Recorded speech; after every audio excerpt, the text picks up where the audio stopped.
नहीं जाती। महापापी आत्माएं तो समझो कि 20 किलोमीटर ऊपर तक नहीं जा सकती। राइट। 20 किलोमीटर, क्योंकि देखो एक नियम होता है, क्यों नहीं जा सकती इसका कारण बताओ। कोई भी आत्मा कितना ऊपर जा सकती है, इसका एक बेसिक प्रिंसिपल है। आप बताइए। आत्मा में जितनी शक्ति होती है Right. इतना ऊपर जा सकती है। हाँ। कोई 10 किलोमीटर से जा सकती है, कोई 20 किलोमीटर, कोई 50 किलोमीटर, कोई 100 किलोमीटर, कोई 200 किलोमीटर, कोई 500 किलोमीटर, कोई 1000 किलोमीटर। राइट। तो इसका ये बेसिक प्रिंसिपल क्या है, आत्मा में शक्ति कहाँ से आती है। हम्म। जो महापापी आत्मा है, हम्म। महापापी आत्माओं में जो उसका 3 तत्वों का शरीर है, वो इसमें वायु तत्व बहुत भारी होता है।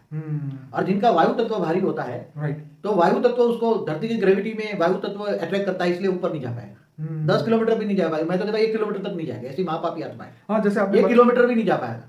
मतलब जो वायु तत्व, जो उसके सूक्ष्म शरीर में वायु तत्व का जो शरीर है, वो उसके विचार वायु, मतलब विचार इतने भारी हो जाते हैं कि उसकी वजह से उसका सूक्ष्म शरीर चल ही नहीं सकता। जब कोई भी आत्मा का विचार तमोप्रधान होता है, तो उसका वायु तत्व का शरीर, वायु और अग्नि दोनों का कॉम्बिनेशन होता है। हाँ। और उसी तरह आकाश फॉलो करता है, आकाश तत्व। राइट। तो तीनों तत्वों का शरीर बहुत भारीपन होता है। तो बाबूजी, जैसे बहुत मोटा बंदा, जैसे 500 किलो का बंदा चल नहीं सकता, इसी तरह वो आत्मा के अंदर भी विचार इतने नेगेटिव आ जाते हैं कि उसका सूक्ष्म शरीर भारी हो जाता है और वो भी आगे ट्रैवल नहीं कर सकता। ज्यादा स्पीड नहीं होती, जैसे मनुष्य भारी होता है, ऐसे सूक्ष्म शरीर भारी होने के कारण हाँ। एक घर से मंदिर, मंदिर तक घर, और आसपास में घूमती रहती है आत्मा। इससे ऊपर 1 किलोमीटर भी नहीं जा सकती, वाह।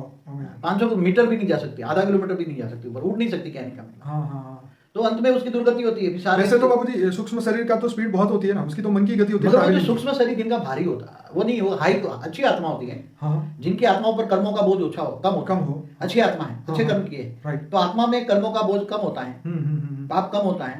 आत्मा पुण्यशाली कहते हैं ना, पुण्य वाली है। तो उसका सूक्ष्म शरीर भी अच्छा होता है, इसलिए वो 1 किलोमीटर 2 किलोमीटर तक जा सकती है, 5 किलोमीटर तक जा सकती है।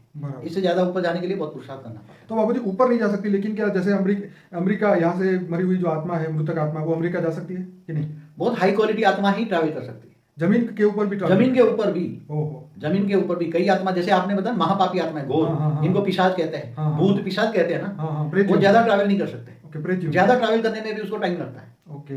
जैसे ट्रैवलिंग, उसकी आत्मा की शक्ति नहीं है, तो सूक्ष्म शरीर भारी है, तो इसकी स्पीड नहीं आती, जा सकती है धीरे धीरे, मगर फिर थक लग जाएगी।